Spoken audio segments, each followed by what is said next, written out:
Hello students, नमस्कार। तो मैं आपके साथ बेटा आज इस वीडियो के अंदर मैं बात करने वाला हूं with respect to CA intermediate advance accounting, जो हमारा पेपर नंबर 1 है न्यू स्कीम के अंदर में। उसमें टॉपिक्स की अरेंजमेंट कैसे हुई हुई है, बिकॉज बहुत सारे ऐसे स्टूडेंट्स हैं जिन्होंने नवंबर में एग्जाम दिए थे पर उनके एग्जाम्स अच्छे नहीं हुए। बहुत सारे ऐसे बच्चे जिन्होंने नवंबर का एग्जाम जो था वो अपने पास में ड्रॉप कर दिया था। तो वो बच्चे जानना चाहते हैं कि सर हमारा ये तो हमें पता है कि अब हमारे पास मई 2024 एंड ऑनवर्ड्स अब एक ही पेपर होने वाला है एडवांस अकाउंटिंग का, जबकि पहले ओल्ड स्कीम में अकाउंट्स ग्रुप 1 में हुआ करता था, एडवांस अकाउंट ग्रुप 2 में होता। तो क्या टॉपिक्स, कौन से चैप्टर थे जो सेम है, कौन से हमें न्यू करने पड़ेंगे, तो हम कैसे अपनी तैयारी को प्रोसीड कर सकते हैं। तो मैंने सोचा आपके साथ एक ये बात करूं इस वीडियो के अंदर में, और साथ के साथ और न्यू स्कीम के अंदर में जो हमारा एडवांस अकाउंटिंग का पेपर है उसके अंदर में वेटेज कैसे रहने वाली है, इंस्टीट्यूट के द्वारा उन्होंने क्या वेटेज एनालिसिस दिया, टॉपिक्स की क्या रहेगी। तो ये दो एजेंडा मैं आपके साथ इस वीडियो के अंदर में बात करने वाला हूं। सबसे पहले मैं आप लोगों के साथ बात करता हूं बेटा, जो एडवांस अकाउंटिंग न्यू स्कीम के अंदर में उसमें से जो पहले हमारा अकाउंट ग्रुप 1 में सब्जेक्ट हुआ करता था till November 2023 which is under the old scheme जो हम कहते हैं, उसके में से कौन से ऐसे चैप्टर्स है, कौन से ऐसे टॉपिक्स है जो उन्होंने न्यू स्कीम के अंदर में रखे हैं। तो वो चैप्टर्स आपके पास सबसे पहले बात करें जो है accounting for branches, foreign branch मिला के इन्वेस्टमेंट अकाउंट का एक अलग से चैप्टर भी था पर AS13 भी था। तो उन्होंने इन्वेस्टमेंट अकाउंट का जितना पोर्शन था वो AS13 वाले टॉपिक के साथ में मर्ज कर दिया। देन कंपनीज के final account which is financial statement of companies, इसमें वैसे हम टॉपिक करते थे बैलेंस शीट, पीएनएल बनाना। साथ के साथ में यहाँ पे एक और टॉपिक हुआ करता है मैनेजरियल रेमुनरेशन, वो टॉपिक अब डिलीट हो चुका है, वो न्यू कोर्स के अंदर में आपके पास नहीं है, तो मैंने स्पेशली लिखा। कैश फ्लो स्टेटमेंट वो आपके पास है, उसके साथ हमारा कवर हो जाता है बेटा जो AS नंबर 3 है। AS नंबर 3 यहाँ पे आपका साथ में ही कवर हो जाता है। फिर ये दो जनरल टॉपिक्स है, नाम बड़े लग रहे हैं पर एक्चुअली बड़े बेसिक्स है, विच इज एक है आपका अकाउंटिंग कैसे बनते हैं, क्या प्रोसीजर रहता है, इंडियस वगैरह का IFRS कन्वर्स स्टैंडर्ड क्या है, हमारे पास काव आउट का हो, ये बेसिक्स के टॉपिक आते हैं। और एक framework for preparation and presentation of financial, तो ये टॉपिक्स हमारे पास ओल्ड ग्रुप 1 अकाउंट से न्यू स्कीम के अंदर में है। साथ में जितने भी अकाउंटिंग स्टैंडर्ड थे वो सारे, मैं अकाउंटिंग स्टैंडर्ड को इसलिए जानबूझ के नहीं लिखा क्योंकि वो सारे ही आ चुके हैं, तो मुझे अलग से बताने की जरूरत नहीं है। ऐसी जो एडवांस अकाउंट्स का हमारा पेपर हुआ करता था ग्रुप 2 के अंदर में, उसमें से कौन से चैप्टर रखे गए, that is your internal reconstruction, that is your amalgamation, जिसके साथ में हमारा AS14 भी कवर हो जाता है। वैसे buyback of securities in old scheme, उसमें एक और टॉपिक हुआ करता था शेयर्स विद डिफरेंशियल राइट्स, वो टॉपिक अब न्यू सिलेबस में नहीं है, उसमें सिर्फ बायबैक वाला ही हिस्सा रखा गया। एंड साथ में कंसोलिडेटेड फाइनेंशियल स्टेटमेंट्स जो बेसिकली AS नंबर 21 के साथ में आपका ऐड कर दिया गया। एंड अब जो अकाउंटिंग स्टैंडर्ड्स है बेटा, पहले जब हम ग्रुप 1 में करते थे, ग्रुप 2 में करते तब भी हमारे ना सारे अकाउंटिंग स्टैंडर्ड्स कवर नहीं होते थे इन टोटलिटी।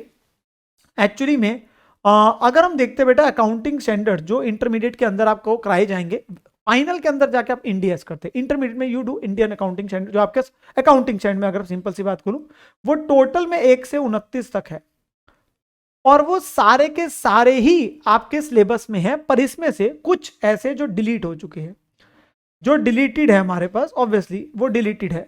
AS6 एक हमारा डिलीट है और एक AS नंबर 8, क्योंकि डिलीटेड हो चुके हैं, क्योंकि डिलीटेड हो चुके हैं तो ऑब्वियस सी बात है हमारे इनइफेक्टिवली कितने आपके पास में 27 अकाउंटिंग स्टैंडर्ड्स है बेटा जो हमारे सिलेबस में है।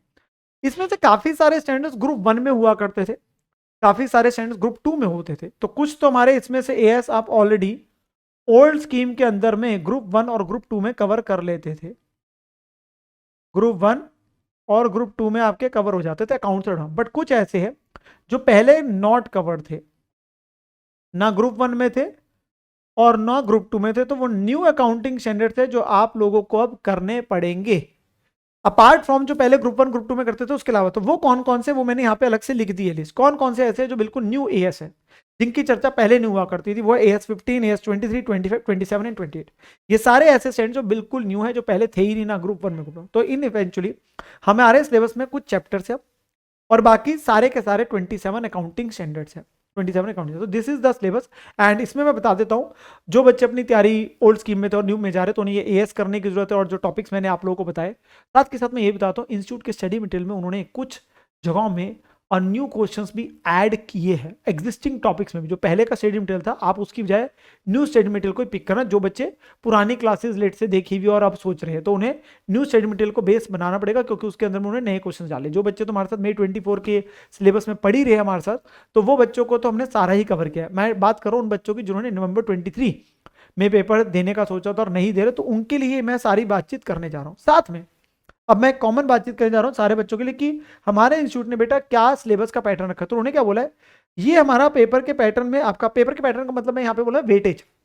उन्होंने बोला है जो हमारा बेसिक्स वाला था फ्रेमवर्क प्रिपरेशन और 27 के 27 अकाउंटिंग स्टैंडर्ड्स उनकी वेटेज पेपर में रहने वाली है 55 to 65%। This is all the accounting standard, applicability में मिला के सारे 29-50 स्टैंडर्ड जाके खत्म होते हैं, जिसमें 6 और 8 नहीं आता। फिर जो कंपनी अकाउंट्स रिलेटेड टॉपिक है, जिसके अंदर बैलेंस शीट पीएनएल शेड्यूल 3 की बात आती है, हमारा बैलेंस शीट पीएनएल वगैरह आ गया, कैश फ्लो स्टेटमेंट आ गया, ये सारी चीज होगी।